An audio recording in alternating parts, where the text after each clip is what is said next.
Di hutan Mindanao, Filipina, pesawat perintis ini mengangkut rombongan pencari minyak bumi. Di antaranya Charlie, Robert, Rolf, dan Swan. Di sini Charlie mencoba menghubungi rekannya yang sudah sampai duluan. Namun lagi-lagi tak ada balasan dari rekannya. Kemudian Charlie menyalakan hutan tersebut menganggap mengganggu sinyal mereka. Hingga tak lama kemudian pesawat pun mencari tempat untuk landing.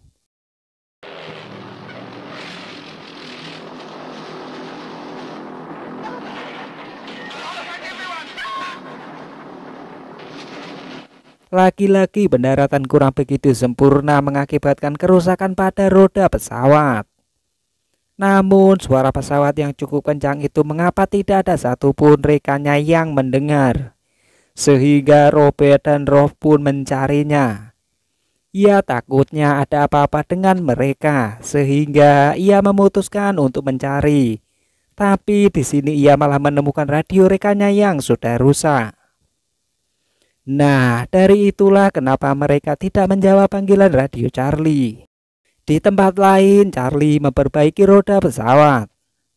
Sedangkan Robert dan Rolf malah memasuki hutan. Ia menemukan bekas kemahan rekannya. Tapi di sini tidak ada satupun orang. Kecurigaan bertambah saat Rolf menemukan tombak kecil. Kemudian ia pun yakin benda itu adalah milik suku pedalaman. Tapi di sini Robert malah tidak percaya kalau hilangnya para rekannya ada hubungannya dengan suku pedalaman. Lantas ia pun dengan berani memasuki lebatnya hutan. Rolf pun langsung mengejar karena tindakan Robert sangat membahayakan. Mengingat hutan tersebut sangatlah lebat. Ia takutnya masih ada binatang buas. Lebih parahnya lagi bisa tersesat. Nah, benar saja mereka pun bingung untuk keluar dari hutan tersebut. Untung-untung Robert bisa memanjat dan melihat tanda landasan tidak jauh dari mereka. Akan tetapi saat kembali ia malah menemukan mayat rekannya. Seakan tak percaya suku itu telah membunuh rekannya. Mengetahui dalam bahaya mereka lekas kembali ke pesawat. Dan sudah ditunggu oleh Charlie. Charlie pun mengatakan pesawat sudah siap digunakan lagi. Namun dikarenakan hari akan mulai gelap jadi pesawat bisa terbang besok hari. Mau tak mau mereka harus bermalam di dalam pesawat. Sehingga malam itu Rolf mengingatkan ke mereka untuk waspada. Dikarenakan hutan itu dihuni oleh suku Tajadov. Mereka hidup seperti di zaman batu dan mereka itu kanibal. Tak lama kemudian Swan meminta izin untuk keluar. Akan tetapi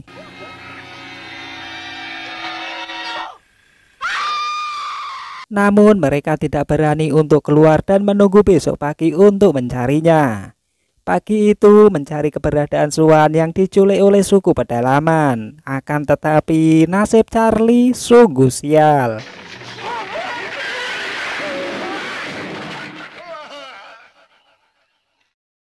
Dikarenakan Charlie sudah meninggal dan Swan pun tidak diketahui keberadaannya, mereka pun memutuskan untuk mencari tempat aman kembali ke pesawat.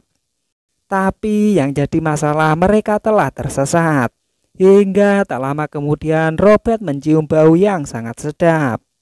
Setelah mendekati ternyata itu suku pedalaman yang tengah memakan dagingnya Swan. Tak mau jadi korban selanjutnya mereka berlari mengarah ke sungai. Ia pikir sungai itu mengalir mengarah landasan pesawat. Lalu mereka bergegas membuat rakit darurat.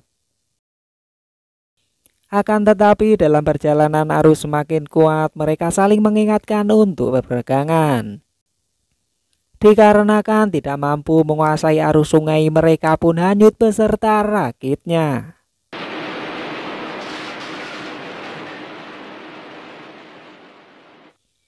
Namun di sini Robert pun selamat. Beda hal dengan Rolf, ia tidak diketahui keberadaannya. Seakan Robert pun tak percaya para rekannya hilang satu persatu di hutan itu. Dengan raut muka penyesalan Robert memasuki hutan lagi. Langkah ia terhenti saat mengetahui jamur berjejer. Tanpa buang waktu, Robert langsung memakannya. Dan beberapa menit kemudian ia pun pingsan. Setelah sadar, ia sudah dikerumuni suku pedalaman dengan senjata kanibalnya.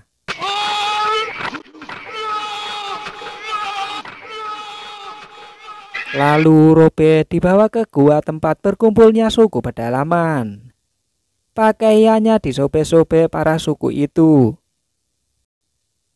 Hingga tak lama kemudian perempuan suku mulai mendekat dan memainkan batangnya Robert. Setelah itu ia dimasukkan ke penjara gua. Ia pun tersadar saat mendengar salah satu suku mendapatkan hukuman adat. Teriakan itu menambah kedepresian Robert. Tak lama kemudian ia dikencingi para bocil-bocil anak suku. Dan malam itu saat para suku pada tidur, laki-laki wanita suku mendekati Robert. Ia pun langsung meminta makanan ke wanita itu.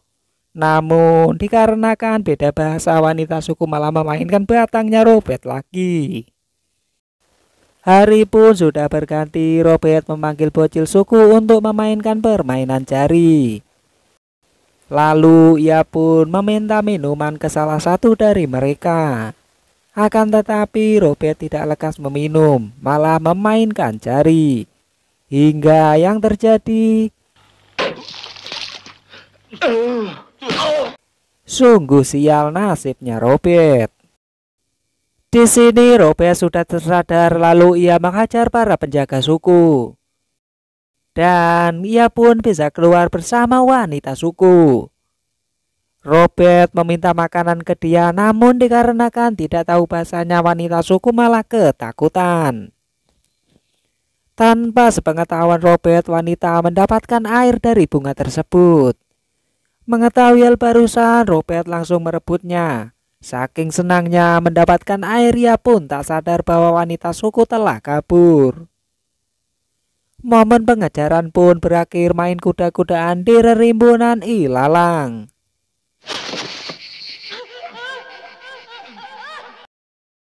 Nah, setelah melakukan hal itu, wanita suku menjadi baik. Ia memberi makanan hasil hutan kepada Robert.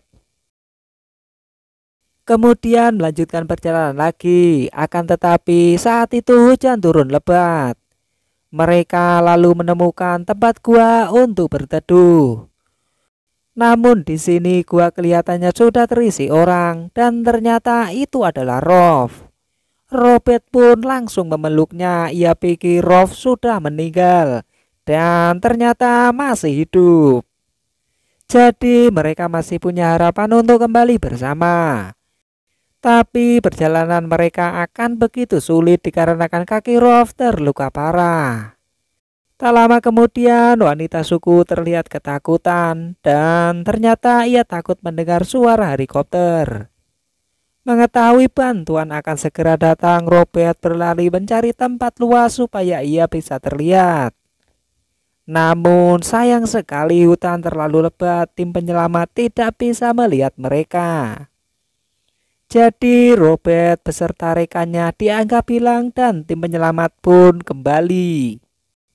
Tapi Robert tak menyerah begitu saja. Ia memutuskan membuat rakit seadanya untuk mengarungi sungai. Ia berharap sungai mengalir ke landasan pesawat. Namun dalam perjalanan mereka mengalami masalah. Ia bertemu beberapa ekor buaya. Dan untung saja mereka bisa selamat. Lalu mereka melanjutkan perjalanan lagi menyusuri sungai. Lagi-lagi di tengah perjalanan ia dihadang lagi oleh beberapa ekor ular berbisa. Dengan keberanian Rolf, ia berani memegang ular itu, kemudian mengeluarkan bisa ular itu di ujung tombaknya. Gunanya bila suku menyerang kembali sekali tusuk langsung beracun. Dan tanpa mereka sadari, lintasan pesawat tepat berada di bawah mereka. Itu berarti mereka harus menuju ke sana. Akan tetapi dalam perjalanan mereka diikuti oleh suku pedalaman. Dan benar saja, suku tersebut mencari wanita itu hingga berakhir.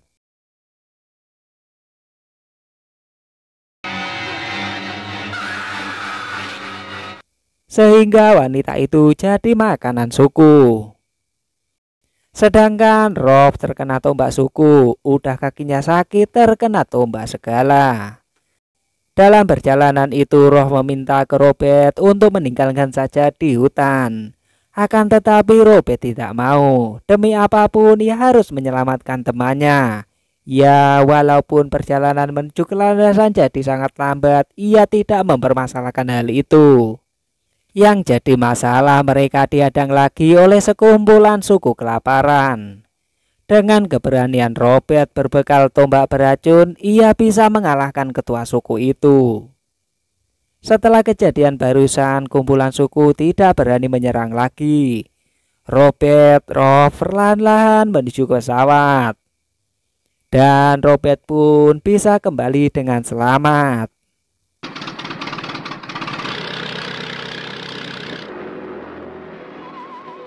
Scene akhir ditutup Rob meninggal.